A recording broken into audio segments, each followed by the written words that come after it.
Hello, hello, hello, hello. We are going to have a kind of an emergency or a unscheduled live Q&A. I have a lot of families that have been reaching out this week, a lot of families in the greater Boston area participating in various showcase events. A lot of people across the country are now in full travel ball mode, showcase mode, college camp mode. And last evening, approximately 9 p.m. Eastern, Judge Wilkin kind of finalized the settlement with one key caveat amendment that I think a lot of parents um, are going to want to understand or have some clarity. Um, as you can imagine, the cell phone is blowing up. I'll show that photo again because but I really think it's time for a couple things. First, as families, as student athletes, I think it's really important not to jump to conclusions or cast shadows or shades. There is a path, there are routes. It's just going to be literally an entirely new landscape for college athletics. And this is not a strictly a Division One topic. So I want to make that really clear. This is going to affect all of college athletics. Want to also let you know today, June 7th, this is a live. So if you have a question, please put that into the chat box on YouTube or Facebook. If you're on X, I will bounce over and try to check. Um, Another thing, I want to let parents know that next week and the week after, I am going to be offering a free free masterclass, college recruiting masterclass. That'll be only available via YouTube. That as long as you send me a message, DM, whether it be here on YouTube, on X, formerly known as Twitter, Facebook, or Instagram, with my last name, Beede, Beede, as in David E. Just send me a DM, and then I will send you a link for this masterclass that you will be able to attend. It will be a private but free, again, free masterclass. It will be 45 to 60 minutes in length. I will have some literature to share with you, also give you a foundational game plan of more of a generic, not an individual specific, but a master class that will update you on all of these topics that we're about to discuss today and what they mean for your student athlete, regardless of the age within the high school parameter. Meaning, are you a 26, 27, 28? Even I have a lot of parents that are asking me about 29s. And we'll get to that in the master class. Again, it's going to be on YouTube only. It's going to be an invite only. And you must DM or send a message here via YouTube with the last name Beede, and I will send you a link for the YouTube masterclass. Let's get to some questions. Oh, there you are. So this is, for those of you that don't know, this is um, Karen Pilata. Thank you, Karen Pilata. Good morning, Coach. I will watch your show tonight after I leave the Miami. Go Canes. Yes, indeed. Go Canes. So first and foremost, let's talk about the settlement. Let us really have a good understanding. The first foundational point that you as parents need to understand is the term D as in David, S as in Sam, A as in Apple, designated student athlete. They are exempt from the upcoming roster cap limitations. They do not count against the cap. A designated student athlete is a student athlete that has been on a Division I roster for the 2024/25 season, as well as a 25 high school graduate that has either signed a letter of intent or been promised a roster spot on a Division I roster. They are now officially designated as DSAs. They do not have any impact on the upcoming roster cuts. So I want to make that crystal clear. Those of you that will watch this in the future, you want to look up the term DSA. The designated student athletes only apply to and I'm getting literally coaches texting me now, and I want to let parents know that this is something that has caught the college coaches off guard. So there's a lot of kind of unrest right now, and what I'm trying to do is provide you with details that matter to you. And so the first is that DSA designation. That is the amendment that Judge Wilkin wanted and got. So there is a DSA designation.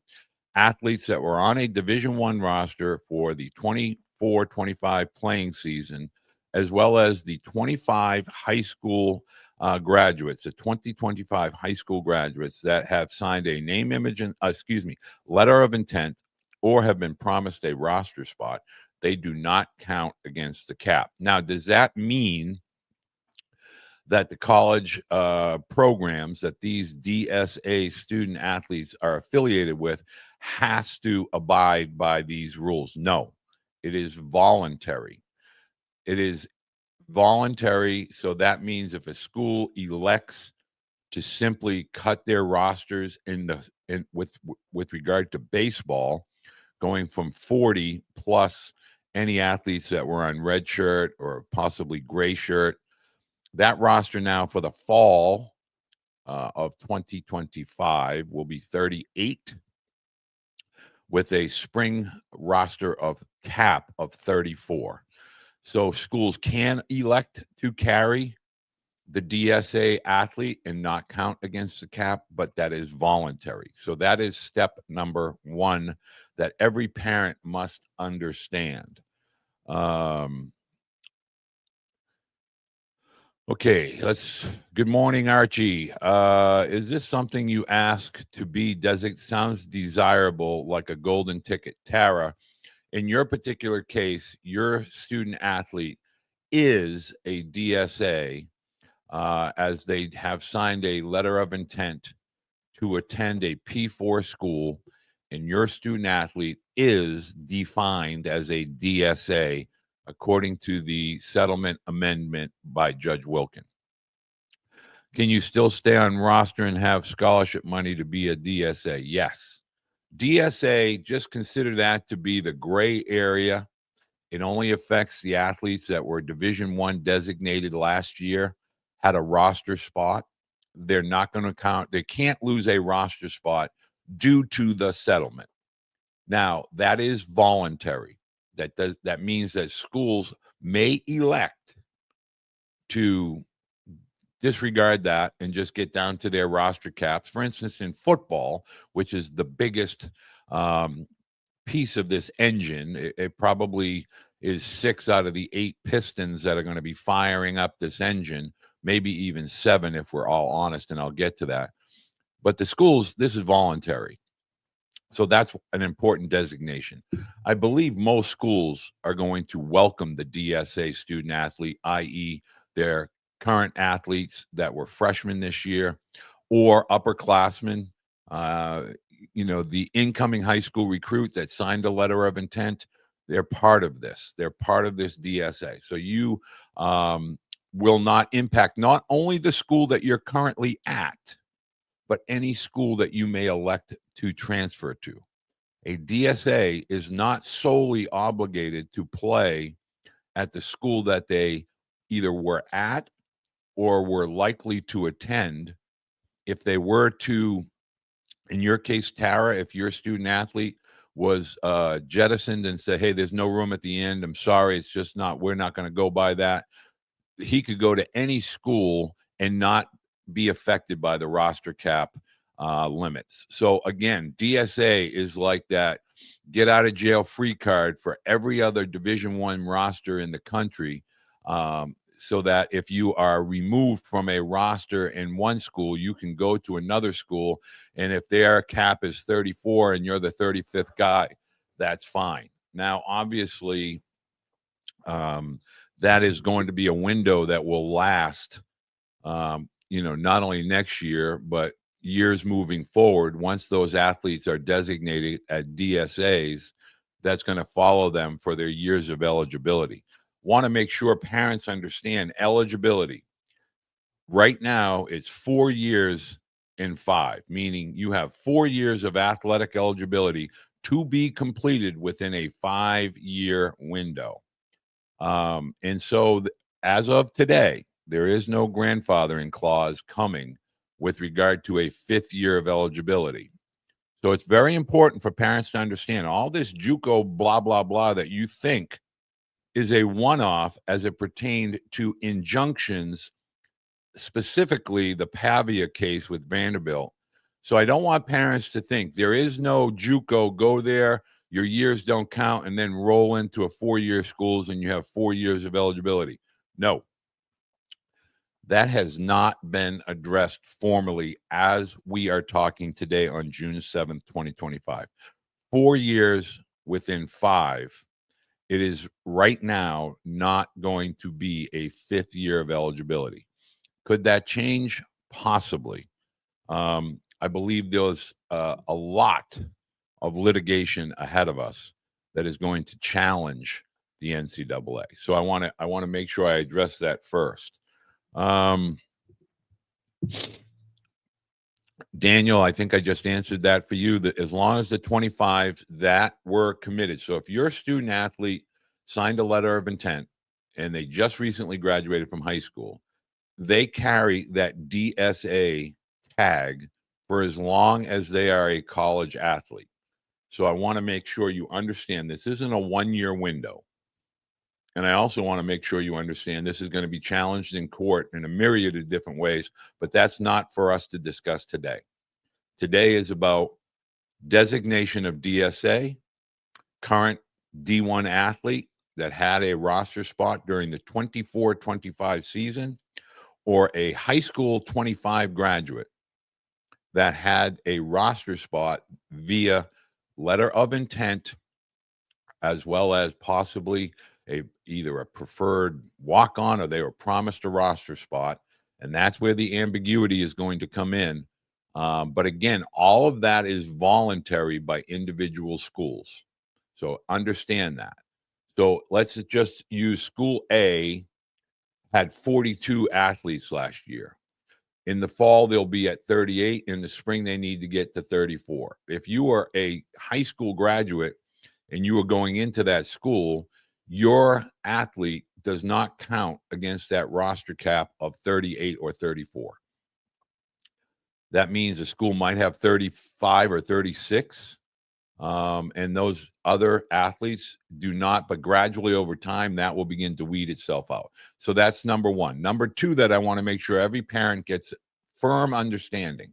This settlement does not mention, nor does it promise a 5th year of eligibility. It's 4 in 5 years. Very, very important to know that as we sit here today on June 7th, 2025. Keith, do you have immediate portal issues? Okay, so Keith Simmons, do you think this will have immediate portal impact? Or does roster cuts drag out till December? Keith, I got that the first time. Thank you. Okay, so I'm going to address that elephant in the room. Now, I have chatted with, and I'm certainly not going to put their names out there, but I have chatted with literally hundreds of college coaches via chat, P4, all coaches, all levels, all divisions. And I'm going to read a quote directly from a Division I head coach. This is a quote directly from a head coach. And I'm going to say, if this settlement is as I read it, there will be another round of cuts for D1s to get closer to 34 to start the fall season.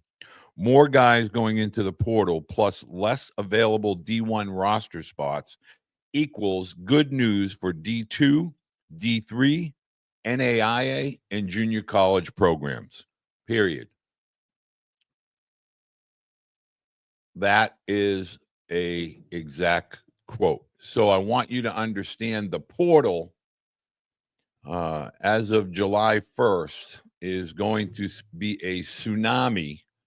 And again, this isn't just a baseball centric issue. This is a college athletics. So if we start to look across the landscape, college football rosters at 140 now have to be at 105. This is going to be a car, a bus, a tractor trailer driven by football, basketball, and Olympic sports, of which baseball is one. Football and basketball generate the most money. And so the transfer portal is going to get extremely full.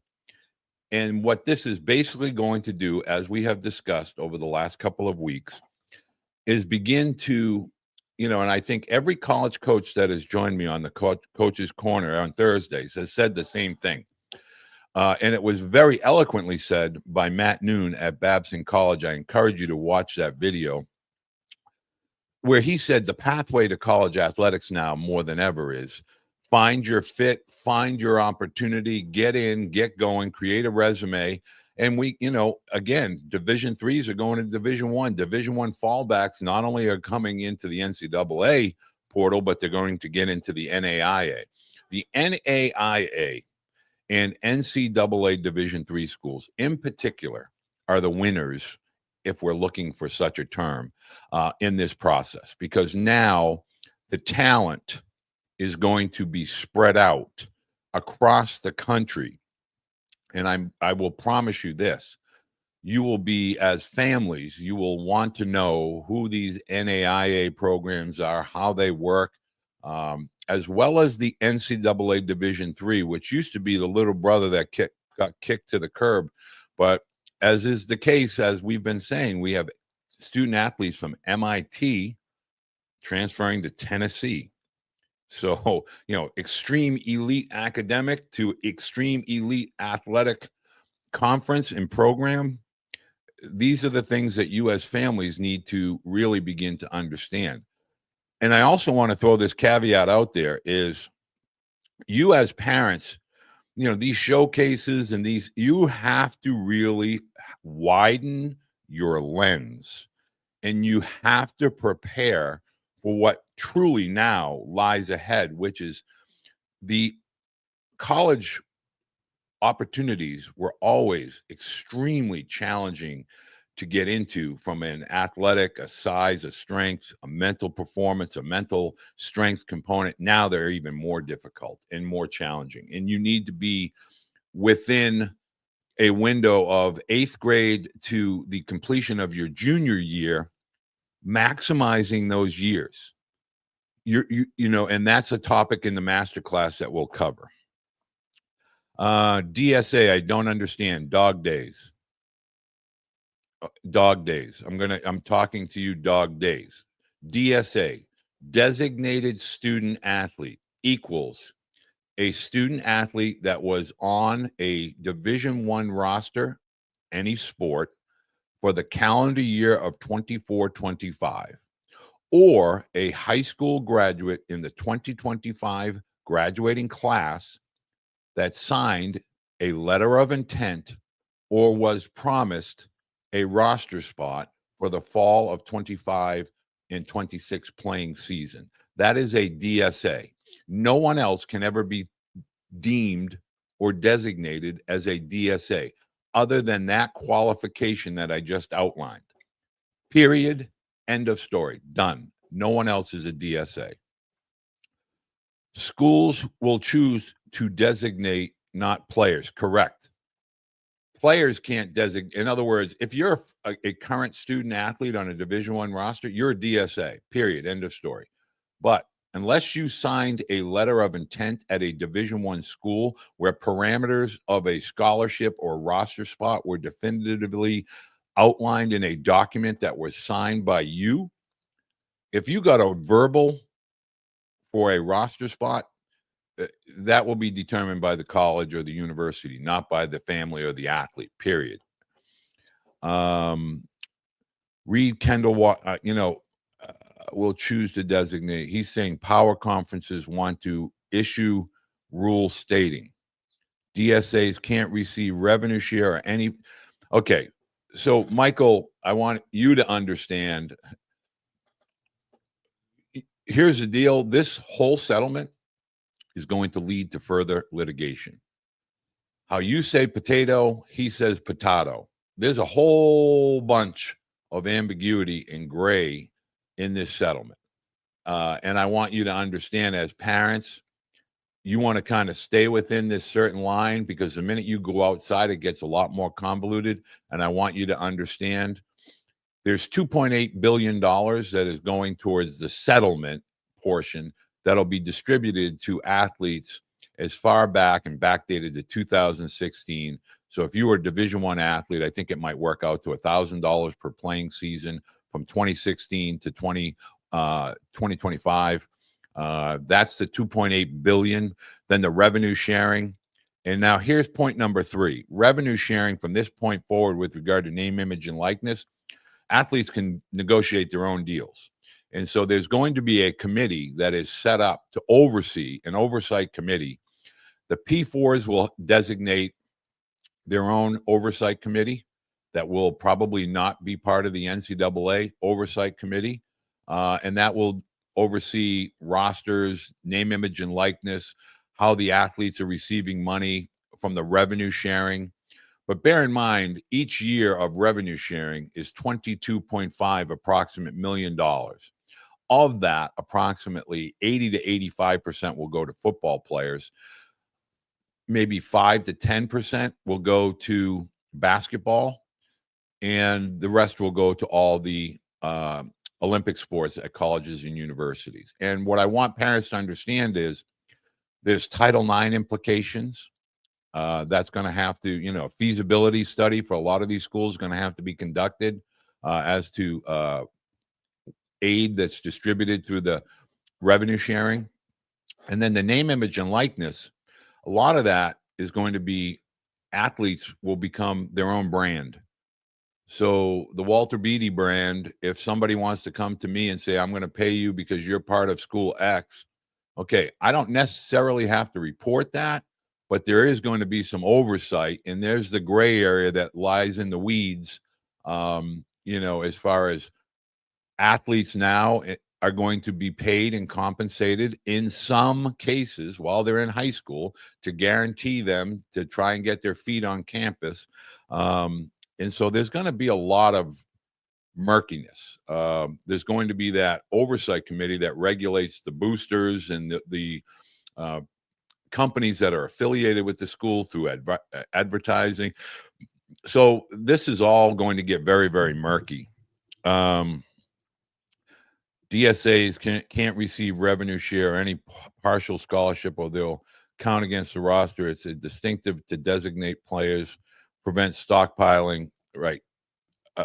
That's way above. We're out kicking the coverage right there, Michael. I might have missed it, but how does this affect the 26 class? You haven't missed that yet, Jason. I'm going to get to that. The 25 athletes still have to be within the D1 recruiting atmosphere. Yes. In other words, let's see. So we have an advisory for draft this year, but our advisory isn't very helpful with college information. Dog Days, you might want to reach out to me there, Captain, or Mrs. Dog Days. Let's clear this up a little bit. If you're a 2025 and you have a LOI signed and you have a roster spot that was signed legally as a document, you will be able to be designated as a DSA. What this essentially does now is it it opens the doors for free agency everywhere. The entryways into Division I athletes is going to be even more difficult and challenging from today forward, for the one simple reason is every single year there will be free agency in college athletics. And right now, today, every college coach is out recruiting in the college summer leagues. They're out looking at the college athletes that are either A, currently in the portal, or B, about to go in the portal from NCAA. They're JUCO graduates, and they need to be evaluated. College coaches now, especially at the Division I level and also Division II, and I'll get to that in a second, they're going to find the best fits for their program to make their programs competitive next year, and they're looking for plug-and-play players, now players. And so knowing that, if your son is a 26, 27, 28, or 29, playing in all of these tournaments during the summer has become moot. It's become, okay, I need to get myself bigger, faster, stronger, skill. Every college coach to a man, every single college coach, regardless of division, talks about skill deficiency. At what point are we going to address the reality is that your student athletes might show very well, but if they don't have the skill is not only your batting average, your arm strength, baseball IQ, baseball acumen, knowing how to be a team player, knowing how you fit within a team concept, knowing the game situation, being able to execute when you get between the lines. If your skill sets do not fit that, they're from a recruiting perspective, at the higher levels, there's not going to be a lot of opportunities. Rosters now, moving forward, as it pertains to baseball, if we have a 34-man roster, we now have 18, possibly as high as 20 pitchers. Think about this now. 20 pitchers leaves 14 roster spots. Let's take 2 or 3 catchers. A lot of teams like to have 4, but let's go with 2 or 3 catchers. We're either at 21 or 23, and that leaves us 11 position players, outfielders and infielders. So versatility, capability, resiliency, strength, speed, skill, those 11 players times 300. Again, I'm going to say this again. Let's call it 15 players, and I'm being kind, times 300 Division I programs. 4,500 athletes are playing Division I baseball that are not pitchers or catchers. You need that number. You need it ingrained in your head, and you need to really ask yourself, is my student athlete good enough to be part of that 4,500 number in a dugout for a Division I program as a freshman and sophomore? And if that is not the case, the lens has to be widened. The net has to be cast differently. NAIA, JUCO, NCAA Division III, and Division II. Now, where are these athletes going to go? Division I, they're going to fall back. A lot of them will fall back to Division II. I don't know if you've watched a Division II game, but they're extremely talented. It's extremely talented. Their roster cap is 36, and they have 9 scholarships. Nothing has changed there. Division I, they can offer 34 roster spots. 11.7 is the minimum number allowed with regard to scholarships, and they can go up to as many as 34 if the school wants to do that. That's a school-by-school decision. Division III, no scholarships, lots of grant money, lots of aid money, merit money, etc. NAIA, lots of scholarships, lots of academic scholarships. JUCO, Division I JUCO, Division II JUCO, Division III JUCO. And then you have the California Athletics. In California, JUCOs are a whole different animal, but those JUCO schools do have the ability for tuition and books, housing. So all of this money now is going to get allocated to a lot of very talented athletes The Division I fallbacks are going to go, if I'm academic, I'm going to look to NCAA Division III or NAIA Division I. If I'm Division I and I want to play, Division II is going to come into play. NAIA is going to come into play. And if I'm a freshman or a sophomore with eligibility, I'll look to go to a power JUCO like Blinn, LSU Eunice, all of those types of schools. My son is in the portal from a D1 now. He's in the portal for MLB draft because he is 21 this month. Pitcher, yes, he will be a junior this season. We have always received a scholarship. Great. So a lot of guys, and this doesn't affect, and Jason, I'm going to talk about 26 years in a second.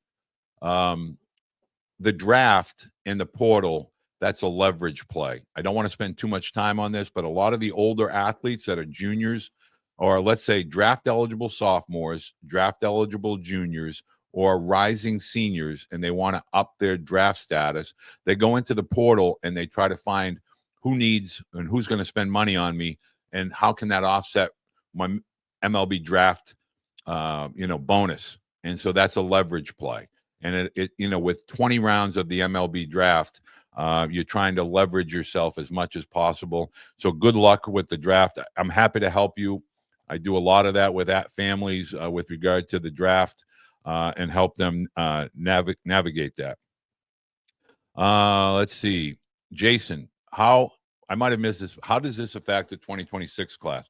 If you're the parent of a 2026 or 2027, I'm going to say this because the 27s are kind of on deck August 1st, 28 and 29. They have a lot more runway. 26 are going to be greatly affected. Now, I'm going to say this, and I've been saying this now for months, but, this gap year, this baseball academy, the postgraduate years, the reclassification, it is going to happen in a landslide.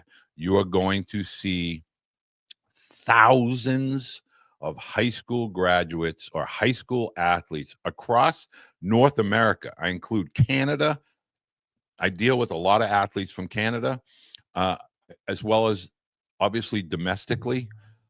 But recognize that a lot of student athletes are coming in here from China, Japan, Latin countries, Puerto Rico. You have to understand the reclassification at the high school level. It's going to be a moving target. You're going to have baseball academies that are going to hunt parents down. Hey, we have great amenities and facilities. Come pay us like IMG. Pay 50, 100,000, 30,000. Come spend a year with us. You get a year bigger, a year stronger. We'll reclass you, and you're going to spend your money. That's going to be the new travel baseball angle. I can promise you that. That's already happening. That's a fact. Now, the upper level academic institutions that really are elite and prestigious, they're going to be on the hunt for strong academic, athletic student athletes that will be a key component to their campus life, student body. And I really want parents to understand, if your student athlete is graduating, my youngest son graduated as a 17-year-old, turned 18 the same month that he graduated high school. Whew, was that a learning experience. So if you're 18 graduating high school, knowing that the average college athlete is 20 or turning 20 during the year of their spring playing season, meaning you might be 19 and your birthday is going to be, in 2026, you turn 20. The average age now is 20 to 24 for college baseball players. And that is just a fact. So reclassification is part of it. If you're 26, again, widen your lens. Look at the NAIA programs. I'm going to have a list of all of this in the masterclass. I'm going to present you lists. Here's our NAIA school. And again, all of this is available on the Blue Book, by the way. I want parents to understand all it takes is either Pro Radar Baseball or Blue Book. Both those apps, they provide you insight with NAIA programs, Division III NCAA, Division II NCAA. And, all it takes for parents is start looking at programs like East Stroudsburg, Indiana University, IUP, Pennsylvania, Southern New Hampshire. Look at the Sunshine State Conference, Tampa.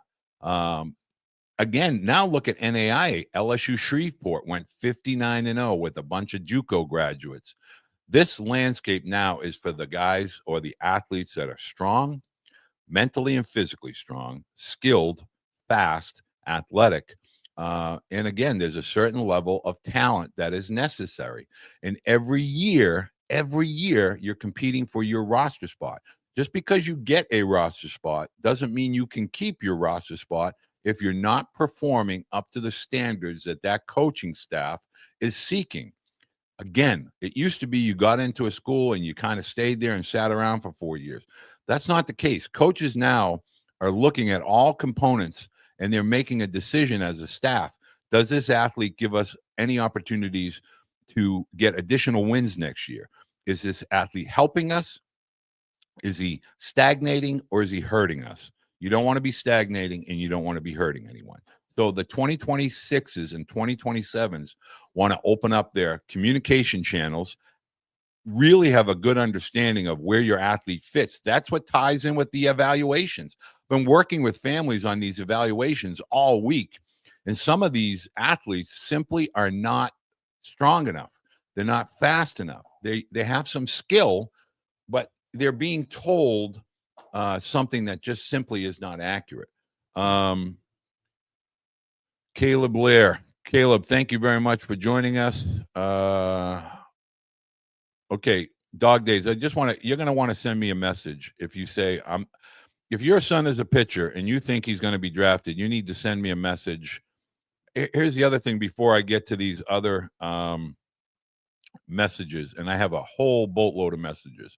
Parents, this is not to be a braggart. This is not to be somebody trying to promote something I'm not. What I want you to understand is after 38 years of being in this world, I have relationships. College coaches will ask me, Walt, who do you have as a pitcher, an infielder, an outfielder? I need a thumper. I need a catcher that can swing it. I need a catcher that can be a number one catcher. I need a guy that is comfortable being a backup, but he's more than a serviceable backup. I get this all the time. I also get postgraduate schools and high schools throughout the whole country that are looking for athletes. Why? Because it's become competitive at the high school, boarding school, prep school, Catholic league, whatever we want to say, levels, the reclassification game. And then the college coaches, they want to win. And they only have limited eyeballs. And they know that parents are coming at me or athletes are coming at me. I met a family from West Virginia on Friday night. I met another family on Thursday night, another family yesterday. And all of these families they're asking me because they know of my interactions, or the college coaches are saying, hey, guy like Walt can help you kind of understand what's going on. I'm not a recruiting service. I don't do that. What I am is a guide. I am a helpful component to allowing you insight and information on where you may or may not fit. I don't do recruiting services or placement. That's not what I do. I do help families connect with schools that will be a good fit, both at the high school postgraduate level, as well as college coaches at the JUCO, NAIA, and NCAA division. Let's see. You're right. Developing has just been, it's so frustrating. So I want parents to also hear this. As a family, this is not as chaotic as you may think it to be. It is a lot of information that is I's and T's crossed from a legal perspective, but there's going to be a lot of future litigation. And it's really white noise for the vast majority of families with student athletes that are looking to college for the college opportunity. You must fit your student athlete into 3 categories. 1, where and what role does academics play with your student athlete's college decision-making process? Academics has to be the first thing you have to discuss. Are you chasing a quality academic opportunity? Are you chasing a certain degree, i.e., pre-med, pre-law, anything with engineering, anything with kinesiology, some accounting, economics, etc. And if that's the case, we have to go down a different path. Number two, where does your student athlete measure up today? In other words, a lot of families float through this process and they trust certain people that are telling you your athlete's good, your athlete's good. Do you know that for a fact? Are you compensating that person to get what you want to hear, or are you dealing with someone that's going to tell you what you need to hear? Two big things. So the evaluation and where your athlete is, what their floor is, what their ceiling is, and where they currently are with regard to both. Where does your athlete, are they starting from, and who do you need to plug in? Do you need to plug in a Cressy? Do you need to plug in a Ben Fairchild, a Tommy Moffitt? Do you need a Tamara Seaman for mental performance, a Brett McCabe for mental performance? Do you need nutrition? All of those things, you have to begin to, that's an integral part. The academic and this evaluation are huge, huge first two steps that you must do. Finally, geographically, you might want to go to a school within a 2 to 4 hour drive or area, but the school that has the best opportunity or options for your student athlete might not be in your backyard. Geographics are now going to be the third and most pivotal part of this process. Academics, evaluation, and a recognition of where your skill set and where your student athlete fits, and geographics. I get a lot of guys that say, hey, I'd like to play baseball just in the Midwest. I live in the Midwest. I just want to stay in the Midwest. Okay, well, you have the skill to play in other parts of the country. But if you just say Midwest and everybody else in the Midwest, you're going to tie yourself up and restrict yourself. So this is a very big decision-making process.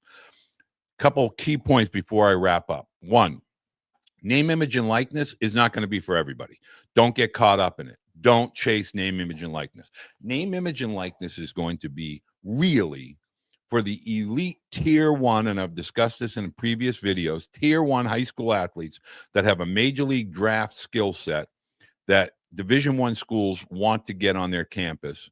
That's one section of name, image, and likeness. Name, image, and likeness is also going to be used to entice athletes at other schools in the NCAA, maybe Division III, i.e. the MIT pitcher going to Tennessee. I guarantee you got name, image, and likeness.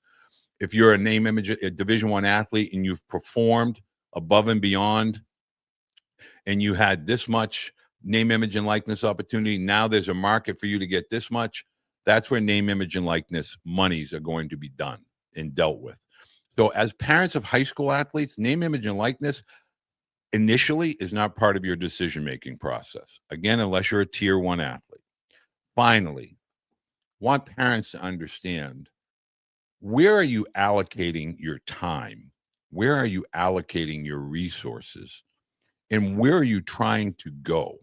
In other words, you don't just get on an airplane, a train, or get in behind the wheel of your car and just drive aimlessly.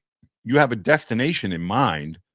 You pay an airline to get you from A to B, a train from A to B. You get in your car to go from A to B, home to the store, store to home, etc. With regard to this college decision process, the vast majority of parents that I end up helping have basically trusted somebody to provide them from A to B, and it didn't happen. And now their sand hourglass is dripping sand, and they feel like they're missing out.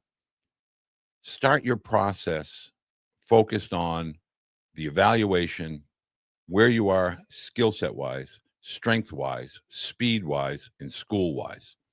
Those S's, if they're all checked off as freshmen in high school, and we begin to build as freshman, sophomore, junior, by the time you're a senior, that will work for you.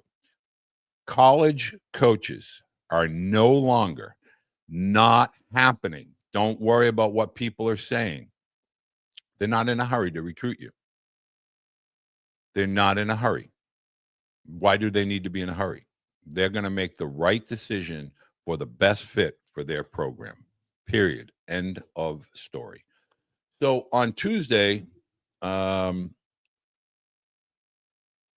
Days, all you have to do is send me an email at walter@coachbeede.com, or you can send me a message, go to the YouTube channel, and my email address is there.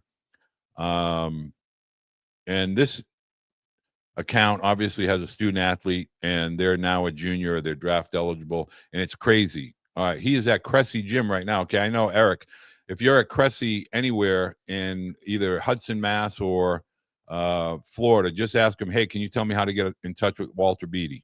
If you're in Hudson, ask Pete. If you're in Jupiter, ask Anna or Eric. They'll be able to put you in touch with me.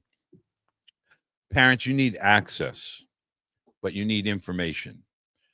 And I try to get parents to understand, not my life, not my future. My boys have gone through this process. They're 35 and 32. One of my sons still plays. And I want you to understand that I approach this as a parent.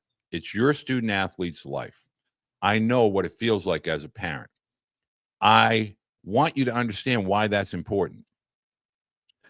If you've had a player, former player, and they have a great baseball reference, they played at a high level, they were drafted, etc., that's great. And there's a lot of really talented people out there, really talented travel organizations that are filled with qualified coaches that have the contacts and the resources. But for the vast majority of families, the Division I settlement does not affect you. Think about that number I told you earlier, 3,500, 4,500, if I'm being kind, position players, and all the pitchers. All those pitchers are going to be replenished through the portal and JUCO.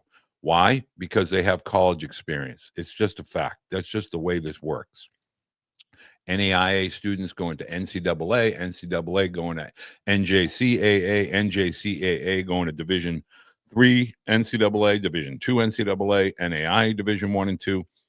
The high school athlete is looking in the window, trying to figure out, how do I get in to join that crowd?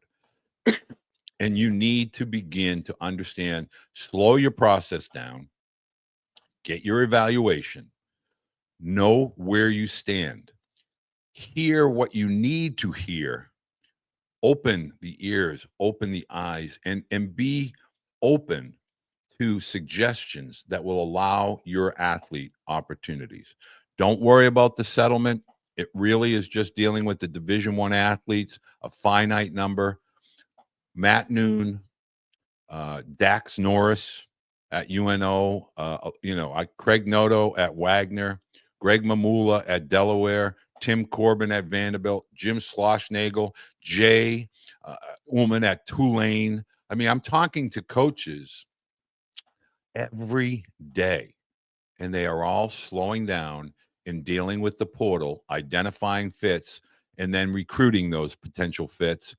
And then in mid-July, they will move forward watching the high school athletes at the PBR Futures, Area Code, East Coast Pro, and then college camps that will be occurring in the fall and designated as prospect camps. And know what you're saying. I would be changing if I was you. It's a great job you do for parents and players. Well, I appreciate that. So parents, I work with families. I work with coaches. I work with both. Don't do college placement. Don't do college recruiting. I identify each athlete as an individual, and I make sure that we cover the academic, the geographic, the environment of the campus, and then the athletics. I help them identify fits, and then they, as family members, make their decisions. So on Tuesday, I'm going to have hopefully a coach or two join me, one from the Division III landscape, one from the Division I landscape. On the way out, you can do me a huge favor. First and foremost, can you please subscribe? Can you please share this channel? I don't have fancy whiteboards. I don't have fancy B-rolls. I don't have things scrolling across the screen. I talk, and I talk a lot. I try to get out as much information as I can to help families. I've helped a lot of families that have paid me zero. I'm not in this for glory or validation. I'm not in this to try and become the source. I am a source, not the source. I have extreme skills that separate me. And that has to do with 38 years of relationship with families and within the sport, both collegiately as well as professionally. That is what my strengths are. I would encourage you, please subscribe. Hit this thumbs up. If you can just engage with this video, hit the thumbs up. But most importantly, recognize this. My YouTube membership is $20 a month. You're going to get twice a month webinar. 2 times a month, you as members of the YouTube channel are going to be able to we're going to do a webinar. We'll have a college coach on there. We're answering your questions, but we're talking about topics that are relevant at that particular time. 2 times a month, a webinar. My audio books, you can listen to them at your leisure. Those books are 20, 24, 15, but they're all available to members. My courses. Now, I've been putting out some of those videos on my courses, and a lot of parents have been saying, hey, I like that video with the whiteboard in the back. And I hear from the college coaches. If you're the parent of a young student athlete, a high school student athlete, or a college caliber student athlete, there are 4 courses in there today. We're going to be adding a pitching course, a hitting course, talking with guys like Izzy, who works with Bobby Witt Jr., pitching with the Lions Den, Tyler Beede and Matt Tabor. All that's going to be in there, as well as access to all my college coaches corner segments. You want to know what these college coaches are thinking? You want to know how they're recruiting? It's all in the coaches corner. You're able to get access to that. The day we talk, you get it. That's for $20. For 70% of you, that's all you're ever going to need. And you get access to me. You get to talk to me via stream. I do an evaluation through the Blue Book. I then converse with you via a stream call, and then you DM me. You ask me messages. You can text message me for $20, not thousands of dollars, $20. I can't be any lower than that, and I'm really good at what I do. And I say that with all due, I'm humble, but I want you to know for $20, that's not a lot. So Tuesday night, we'll be back. We're going to gain some more information. Please spread the channel. I want to be at 20,000 subscribers, which are free. Just to subscribe is free by the end of 2025. I need your help. I'm asking for your help, and I hope you enjoy this content. And if you do, please leave me a thumbs up and a comment, and I look forward to talking with you on Tuesday.